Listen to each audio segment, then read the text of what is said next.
Hello, everybody. Dr. Dan Miller, Historical Solutions, LLC. You're on the 250 River with Dr. Dan.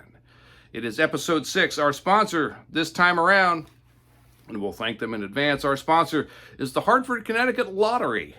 It's now or never. That's what we're saying in the newspaper, now or never.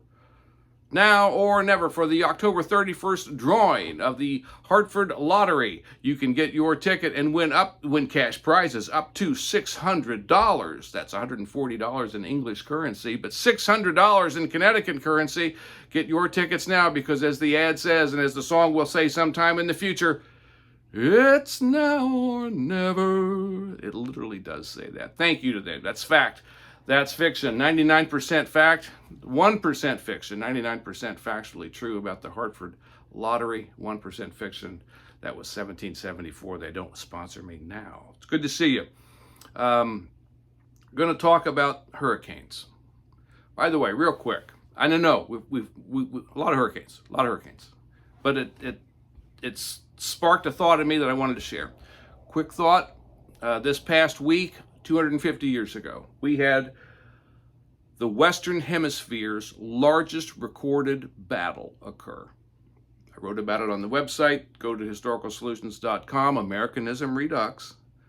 Go to the October 10th entry, and you'll see just a little bit about that. The largest recorded battle in the Western Hemisphere of the planet Earth happened this past week, 250 years ago. The question is, does it link, not compare, does it connect? Does it connect and link and feed into the American Revolution that's happening elsewhere in North America?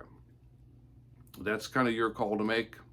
We'll maybe discuss that as we move forward in other episodes and other entries of Americanism Redux. Let's talk hurricanes. We've had two horrible ones, haven't we? Just awful. Helene, Milton, but they've got a thought in my head that I wanted to share with you. What's a hurricane do?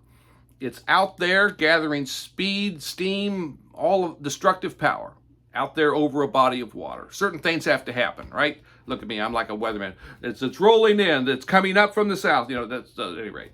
So, but things have to happen out there over the water. Then it moves towards us, hits us, and then moves on, usually in a weakened state. Okay, that's what's happened. And again, tragically, in two different episodes and experiences this past 2 to 3 weeks. What's it mean and why am I talking about it? Well, the American Revolution is a hurricane. And it's already had landfall. It wasn't in 1776 with the Declaration of Independence. It's not even in 1783 with the surrender of the British Army and they give up and the war's over and they say the British government recognizes the United States as a formal nation. It's not then. It's before. The hurricane has already landed. And I'm going to point you to a guy who is unnamed in real time. He adopts a name. I wrote about this a few weeks ago, and you might not have bumped into this, but I want to talk about it now really quick. Phocion. P-H-O-C-I-O-N. Phocion. That's a classical history reference that a person invokes and puts and signs the name of Phocion at the bottom of this essay. Doesn't use his own name. Phocion tells us in September in a newspaper editorial or essay, whatever you want to call it, he tells us that the revolution of American liberty is already all around us. It's a marvelous thing. It might even go worldwide. It seems like all empires are cracking and coming apart. But it's starting here right now. The revolution of American liberties right now, Phocion said, is starting. Landfall. That's hurricane landfall. Now, what have we seen with the two hurricanes? We've seen very different experiences inside the same storm.